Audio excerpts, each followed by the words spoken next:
My name is Jim Murphy. I'm the Sustainability Coordinator for Rhode Island College. I work out of the Facilities and Operations Department at the physical plant. In addition to being the campus beekeeper, I work on energy efficiencies, waste minimization, recycling. I'm an advisor to the Environmental Club. So anything with a sustainability-minded theme or anything green, I try to have a hand in. The Sustainability Coordinator's position was created about 10 years ago. The president of the college at the time into bringing beehives on campus. So they kind of just wrote it into my job description.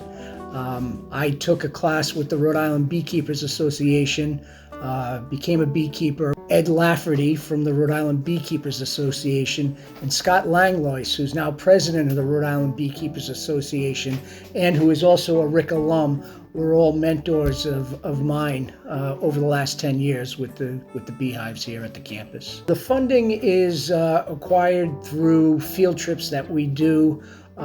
We do presentations at the Bee Education Center for children from K to 12. They come from all different school departments. We usually charge $5 a head for the excursion, which includes a trip to the greenhouse, a trip to the campus garden, and a trip to the Bee Education Center, where we actually suit their teacher up in a beehive suit and make her go into the hives, or him. And so that's where we get the funding for its operation. The equipment we've acquired over the last 10 years, so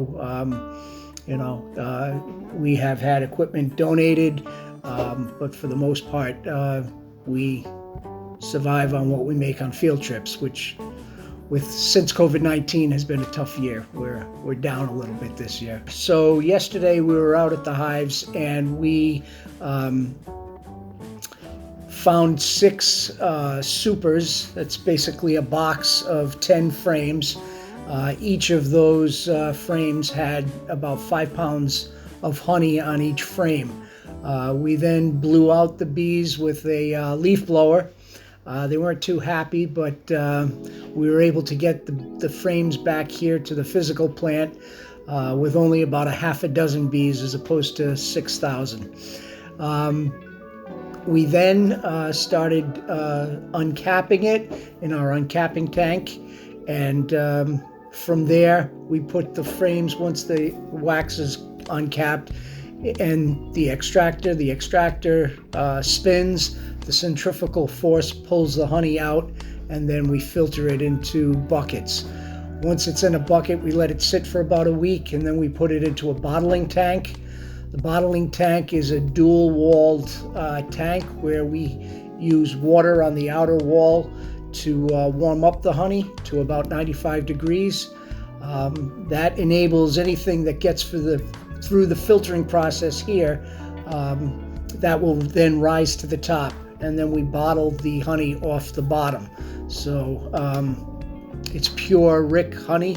Everything that the bees have encountered on the campus, whether it be flowers in the greenhouse or vegetables in the campus garden, the bees will travel 3 miles in relation to their hive. The hives are here for the Rhode Island College students. Many different classes have taken advantage of them. I've had chemistry, biology, anthropology students all take part in a field trip where they learn about pollinators. We average on a good year about 250 to 300 students a year that come in on field trips, and those are K to 12 schools. We tell them about the things that are hurting them, whether it be the neonicotinoid pesticide, which is a nicotine-based pesticide that disrupts their navigation. They then become unable to return to the hive.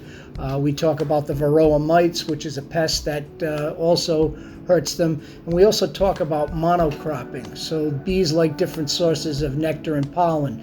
So we then take that time to encourage our students to go out and plant flowers and vegetables, fruits, things that the bees will pollinate, so they don't have to work as hard to find food sources.